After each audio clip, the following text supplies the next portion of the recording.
Titus Family Kitchen. If you know me, you know I love to bake and cook, so I'm excited to share something that I love with you. Let's go over a few kitchen rules before we get started.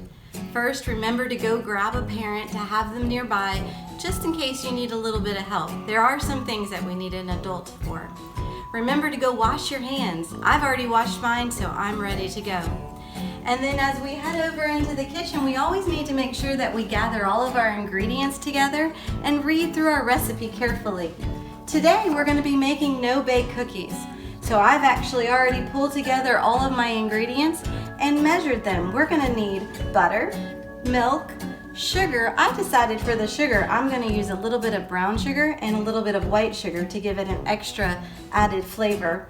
Cocoa powder, vanilla, oats. You can use quick oats or just old-fashioned regular oats, and then you have the option of adding peanut butter or coconut. I know Mr. Titus wishes I had coconut to add in there, but I don't have any right now, so we're gonna just add the peanut butter.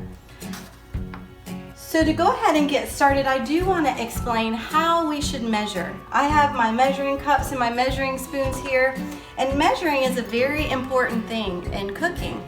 And so we need to use our fractions. Now I'm going to use this brown sugar as an example. Because we would normally be putting in a cup of sugar, and I'm using half brown sugar and half white sugar, half plus a half makes a whole, I'm going to be filling this cup up with brown sugar. Now we want to make sure that we take it all the way to the top. We don't want it heaping, but we want it level. We want to make sure that we have filled the cup completely so that it's ready to be added to the recipe. But I already have everything measured out. The first thing we need is our to turn the heat on for our pot. We're going to need to turn that on to a medium heat. So remember, this would be a great time to have your mom or your dad come over and help you with that so that it can get started. But what we're going to do is you need to start with your butter. Now a stick of butter is actually a half of a cup, and we only need a fourth. So that would be 4 tablespoons or just half of the stick. So I've actually already cut my butter, and I'm going to add it into my pot there. We're going to let it start to melt. We want to make sure that it gets nice and soft before we start to add some of the other ingredients in there. As we start to mix it, what we're ultimately going to do is we're going to add the milk and we're going to add both sugars in. We're going to bring those to a boil, and then we're going to get to add one of my favorite ingredients, the chocolate. So we're going to add the cocoa powder in there and then let that come to another boil, and then we'll be taking it off the heat. Now one of the things that's very important to remember is that we don't want to let it boil for too long. If we let it boil for too long, the cookies are actually going to turn out dry. So we're going to go ahead and add our milk now. Remember, I've already measured this, so that's a 1/4 cup of milk. And then we're going to be adding a cup of sugar, but like I said before, I split it, and I'm going to do a half a cup of white sugar. And then we know a half and a half makes a whole, so I'm going to add a half a cup of brown sugar. And then we're going to take this and we're going to stir it all together. We want to make sure that it mixes up real well. We're going to let the pan, now we don't want to touch our pan because remember that heat is coming through, and we definitely don't want to burn ourselves. So sometimes you may have to actually hold the handle with your hand, and that is fine, but we want to make sure we're staying back, away from the heat. Don't want to catch our clothes on fire or anything like that. But we're going to give that a second. You can see there's some bubbles that are starting to rise a little bit. We're going to give that just a little bit more time. We've got it all mixed up, the sugar, the milk, and the butter. That's going to be coming to a boil real soon. And in the meantime, what I'm going to do is I'm going to grab my cocoa powder. Now it said we needed to do 2 tablespoons. So I have this awesome brand new tablespoon measuring spoon that my husband got me for Christmas. But I'm going to use, the 2 sides are exactly the same, they're just different shapes, making it easy to get the ingredients out. So I need 2 tablespoons, so I've measured 1. I want to make sure that that's pretty level. Now kind of can't go wrong with having a little extra chocolate in there. So I'm going to put both of those in there, and I can hear in my pot that my sugar and my butter and my milk is boiling. You can see those little bubbles coming to the top right there. So now that that is boiling, we're going to add in our 2 tablespoons of cocoa powder. When we put that in and mix it up, it's actually going to take that heat down just a little bit, so that boil isn't going to be quite as strong. We're going to continue to stir. We don't want to have clumps in there. We want that chocolate to be kind of mixed in real well with all of those ingredients there. And then remember, we said we wanted to bring this to a boil, and we want to give that just not even a full minute to boil. So we want to get it just enough that it's all mixed and blended well together. I think that's going to be real good there. So I'm going to go ahead and turn my heat off. Remember, this is where you need a parent to help you. And I am going to actually transfer my pot over to another workstation where I have the rest of my ingredients. So why don't we step over here?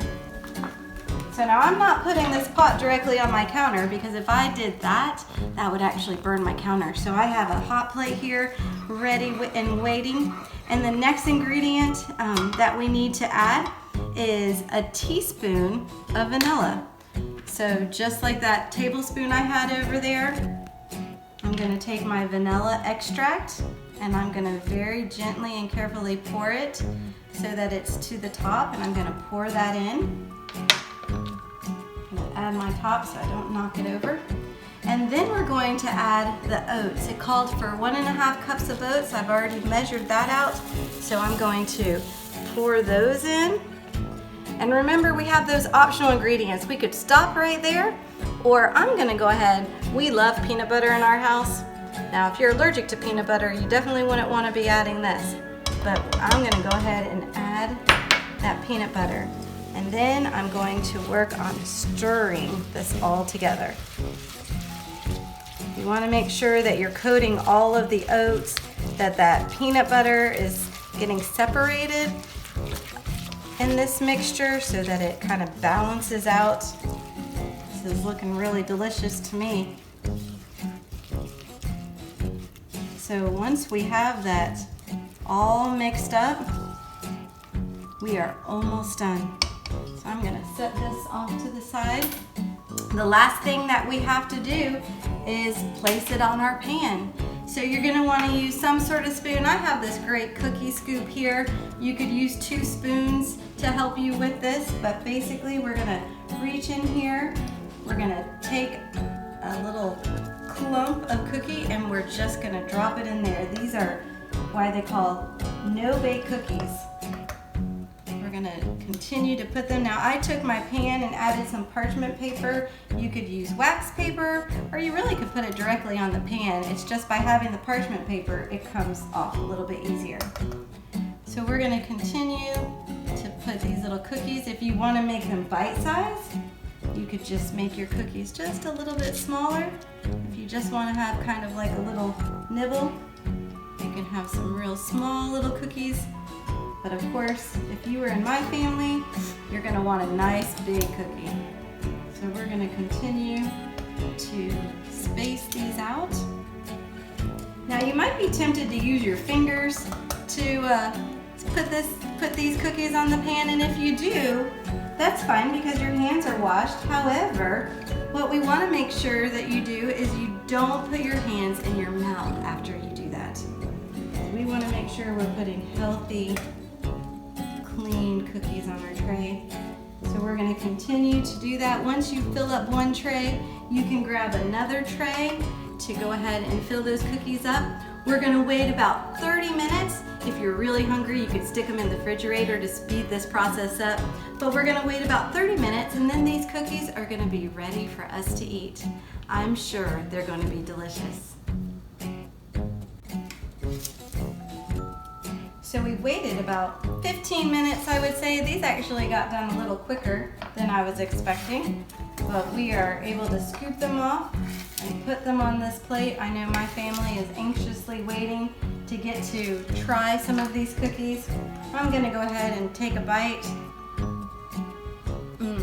Tastes great with that peanut butter, the chocolate, the oats. I hope you enjoy making these. I can't wait to see what you